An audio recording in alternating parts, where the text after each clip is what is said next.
Eek!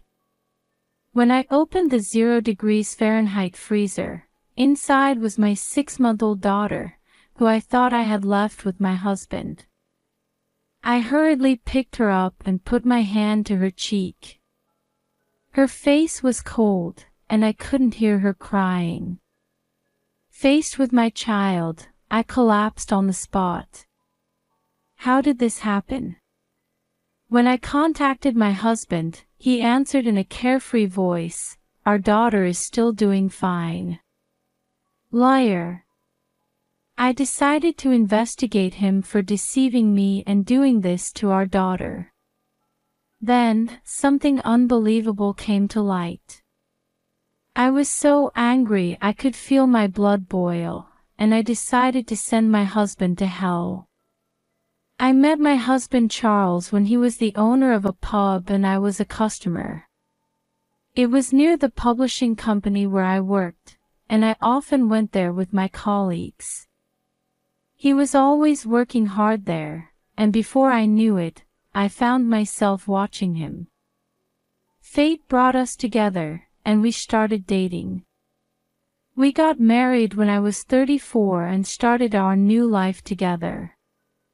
Soon after we started living together, I found out I was pregnant. Really? Yay!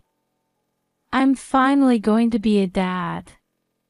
Charles was overjoyed, almost jumping up and down. Every time we went for a checkup, I would show Charles the ultrasound pictures we got from the hospital, and we looked forward to the day we would meet our child. I worked right up until just before giving birth, and then safely delivered our daughter, Charlotte. As first-time parents, we didn't know left from right, and spent our days poring over parenting books.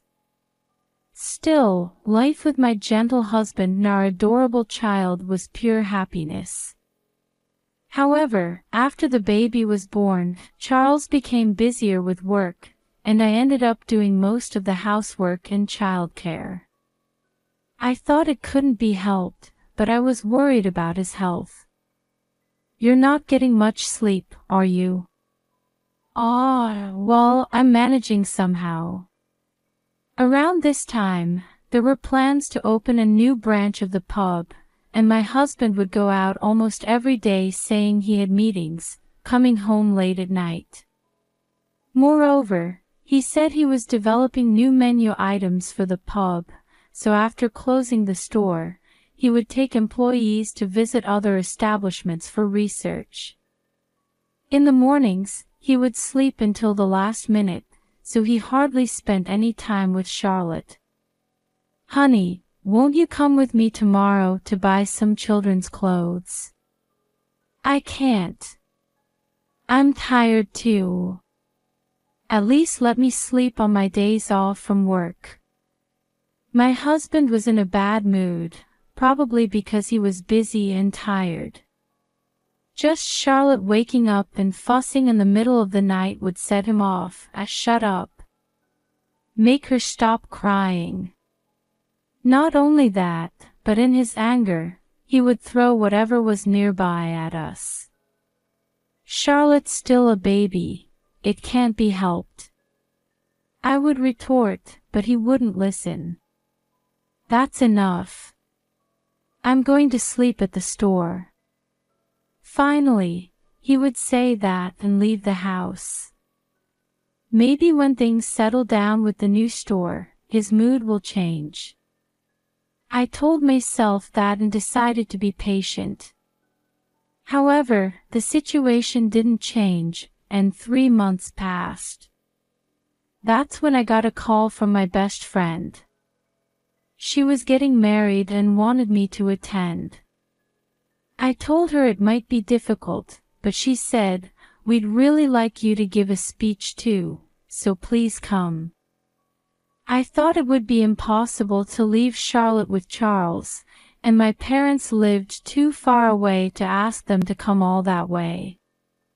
Charles's parents lived nearby, but they were elderly, so I felt uncomfortable asking them to take care of the baby. I wanted to see my friend in her wedding dress and celebrate with her, but I was thinking I'd have to regretfully decline when my husband came by and glanced at what I was holding.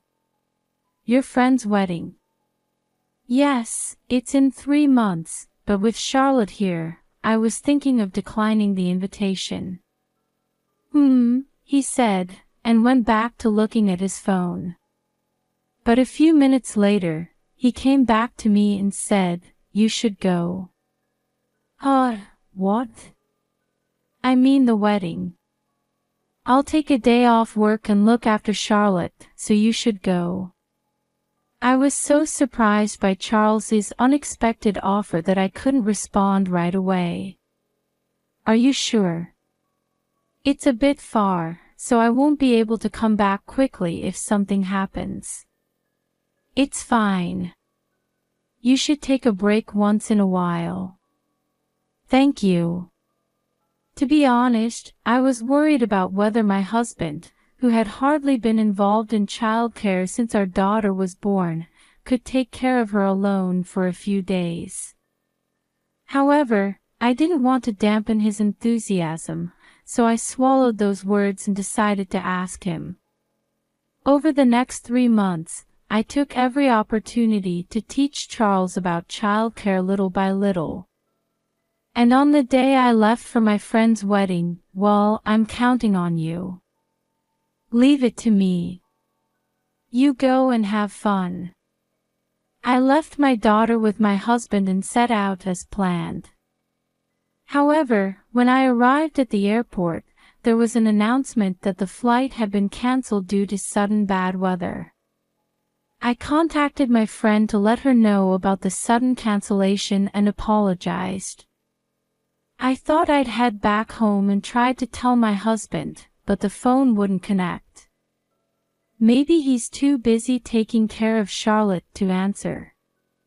Imagining that scene made me feel a bit happy. Thinking he probably wouldn't have time to read an email anyway, I just went straight home. Soaking wet from the pouring rain, I returned home to find no sign of my husband or daughter in the living room or bedroom. I couldn't imagine them going out in this bad weather. It just happened to be the day off from my husband's pub, so I thought there was no way anyone would be there, but I decided to head to the store just in case. The pub was silent, with no sign of anyone, but the light was on in the food storage room where the freezers are kept. Did they forget to turn it off? I stepped into the room and noticed that one of the freezers was slightly open, with cold air leaking out. Worried that the food inside might be spoiling, I decided to check. And when I opened the door, what I saw was my daughter, placed in a basket inside the 0 degrees Fahrenheit freezer. I immediately took her out and held her. Charlotte, hang in there. My daughter's face was cold, and she wasn't crying. I collapsed in despair.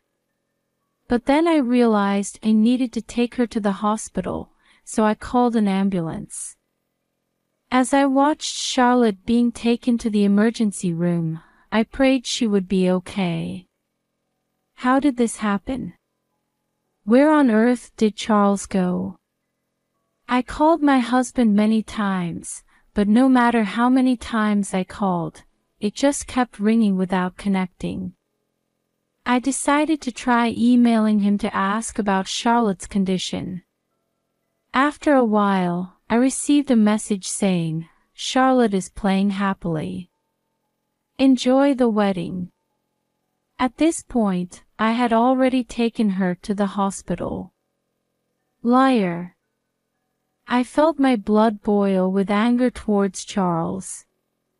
At this moment, I decided to get thorough revenge on my husband, and I sent an email to a certain place. Then, to punish him, I set my plan in motion. 3 days later, my husband came home. Charles went straight to his workplace, the pub, not home. I was watching his behavior from home through a baby monitor camera I had installed in the store. He went straight to the room where the freezer was kept. Through the camera, my husband looked somewhat frantic. Charles's scream could be heard all the way outside the pub. I entered the store and quietly stood behind my husband. He seemed to be muttering to himself. "Why are you screaming so loudly? I can hear you all the way outside." When I spoke up, Charles's body jerked, and he turned around. Seeing me, he started to panic, saying, Why? You'll scare Charlotte if you yell like that. I'm home. Was she a good girl?" I called out, seeing our daughter's clothes behind him. When I tried to peek at Charlotte's face, Charles used his whole body to block me. "Can you move? I want to hold her." "No, she's sleeping now, so it's better not to." "Then at least let me see her sleeping face." "Ah!" When I screamed, my husband looked embarrassed and immediately averted his eyes from me. "What's going on? Where's Charlotte?" "Well, that's..." My husband was flustered as I pressed him with questions. And for good reason. Instead of my daughter, who should have been in the basket in the freezer, there was a baby doll dressed in Charlotte's clothes. Of course, this was my doing, and everything up to this point had been an act. "This is just Charlotte's toy." "Oh, is that so? Then where is Charlotte?" That's right, I've left her with someone for a bit." My husband tried to cover up the situation by piling on more lies. Then, as if he realized something, he looked at me with a shocked expression. "Wait, why are you here? Weren't you supposed to come back in the evening? Is there some reason why it's a problem for me to come back early?" "No, that's not what I mean. Actually, when I decided to punish Charles, I had sent him an email. It said I would continue to rely on him to take care of our daughter and that I wouldn't be back until the evening 3 days later. That email was a lie. The plane couldn't fly that day because of bad weather, so I came right back home." I didn't hear about that. Why didn't you contact me right away?"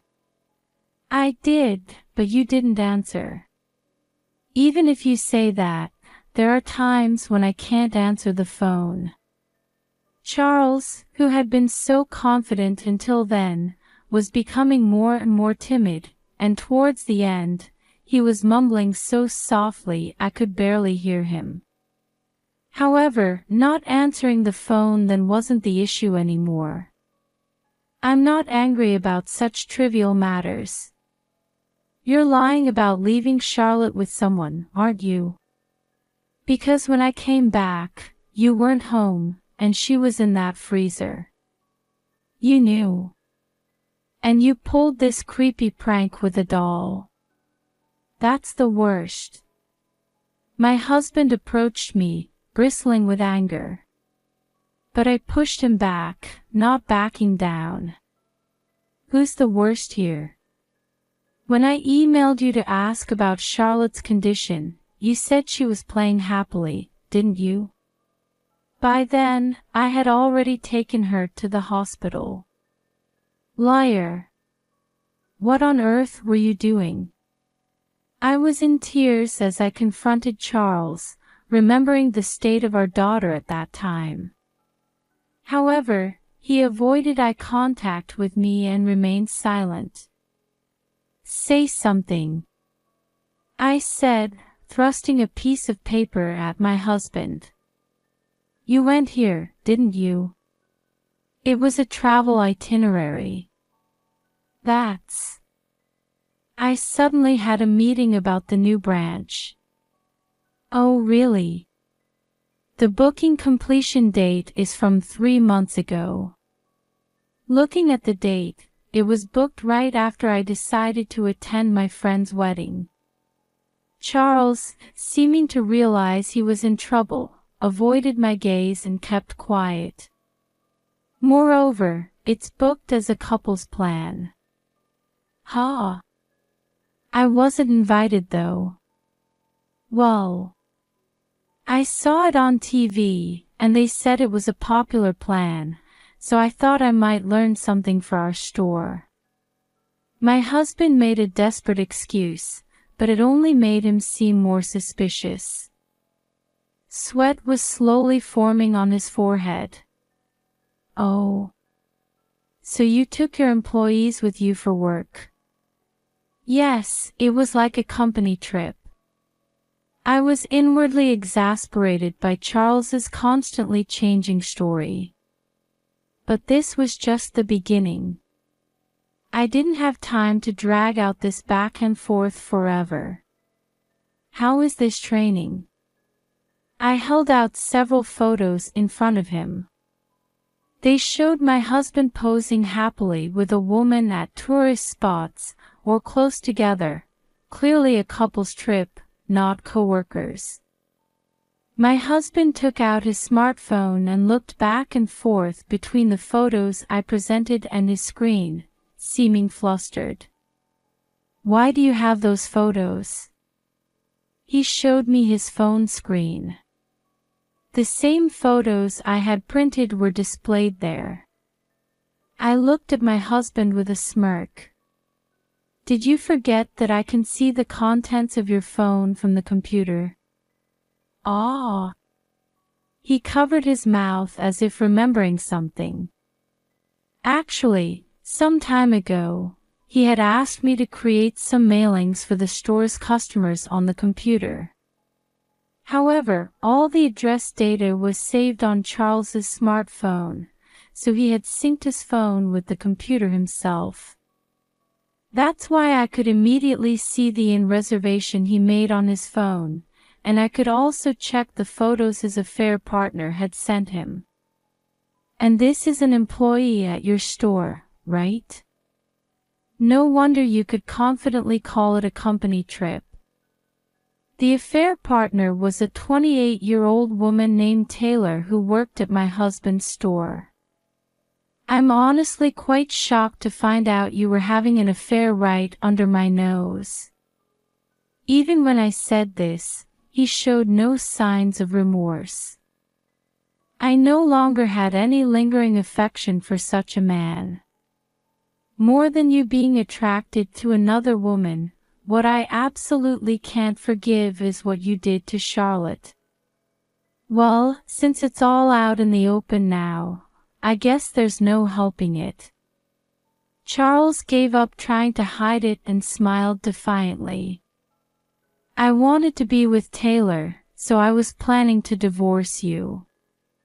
Well, I figured I'd have to pay alimony, but paying child support for Charlotte was a bit. It seems my husband didn't want to make the unnecessary expense of child support. When he saw me worrying about going to my friend's wedding, he had an idea. He thought if he got rid of the daughter I left with him, there would be no problem. And on that day, Charles locked Charlotte in the freezer and left for his affair trip. He was planning to dispose of our daughter before I returned and come up with some reason to tell me she had died. Well, thanks to you, my whole plan was ruined. Looking at my husband grinning as he spoke, I felt nothing but disgust. So, where's Charlotte? When's the funeral? Ha! What are you talking about? I'm asking what happened to her, damn it. Charles asked me in an irritated tone. Charlotte is fine. She's in the hospital now, with my mother looking after her. What? That brat is alive." My husband showed obvious disappointment. It seems I discovered our daughter right after Charles had left. Indeed, Charlotte's face was cold, and she wasn't crying, so I had feared the worst. However, while waiting for the ambulance I had called, our daughter opened her eyes, yawned, and cried loudly. It seems Charlotte had just been sleeping soundly even in that situation. We had her thoroughly examined at the hospital, but there were no abnormalities. However, considering she was only 6 months old, she was kept in the hospital for a slightly longer stay. The freezer door being slightly open, and the fact that not much time had passed before I discovered her, several lucky factors came together to save Charlotte. I can say this now because she's okay, but I was amazed at Charlotte's toughness, able to sleep soundly anywhere. I'm reporting this incident to the police. Why? If Charlotte is okay, isn't that fine? Hearing the word police, he opened his eyes wide and looked panicked. That's not the point. What you did could have easily taken our child's life. Damn it. Why didn't the plane fly? If you had gone to the wedding, my plan would have been perfect. My husband, completely unrepentant, paced around me, spitting as he spoke. It seems he had no recognition that he had done anything wrong. To make him acknowledge his crime, I decided to ask the police to give him a severe punishment, but I also decided to teach him a lesson in another way. I'm going to write about this incident in the information magazine. The reputation of this store will plummet. Wait a minute. That's not fair. It's an abuse of authority. Charles stopped in his tracks and grabbed my shoulder. However, I shook off his hand with all my might. I'm just doing my job.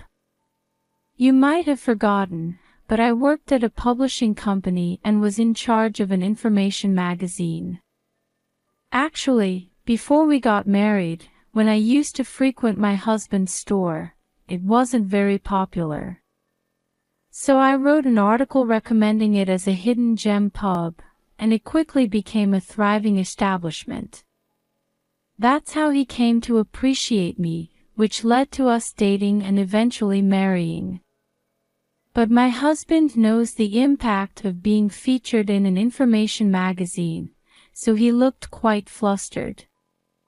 After coming this far, with plans for a new branch. If an article like that is written, sales will plummet, and we'll lose all credibility. That's not my problem.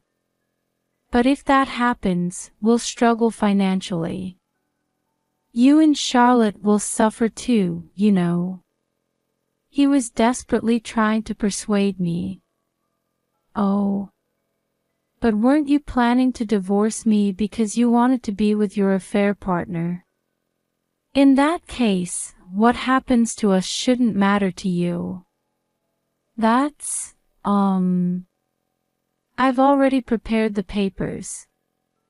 Hurry up and sign here. I'll be sure to claim both alimony and child support.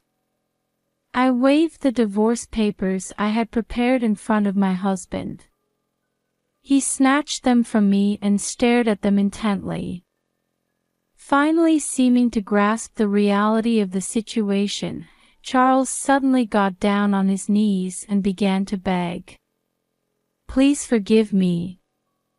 I'll apologize, so please reconsider the divorce. Can't you keep quiet about this to the police? Watching my husband cling to me in tears, I could only see him as a pitiful person now. If an apology was enough, we wouldn't need the police. You should live with regret for what you've done. When I coldly pushed him away, Charles collapsed on the floor, wailing.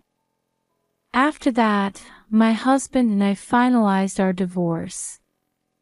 I demanded a total of $30,000 in damages for the affair from him and his mistress.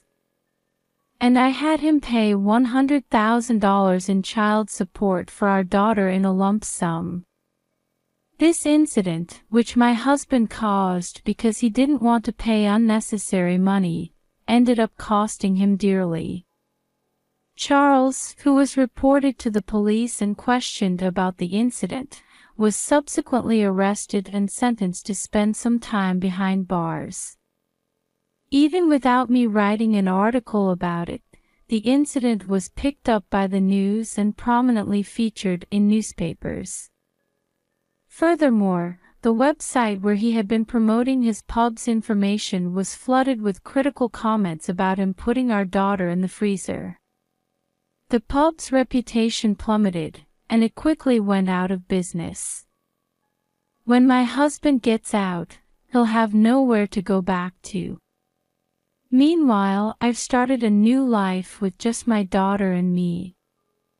To be honest, since Charles was never involved in childcare anyway, there's no real impact. Charlotte is growing up healthy and strong. From now on, I want to keep working hard for my daughter's smile.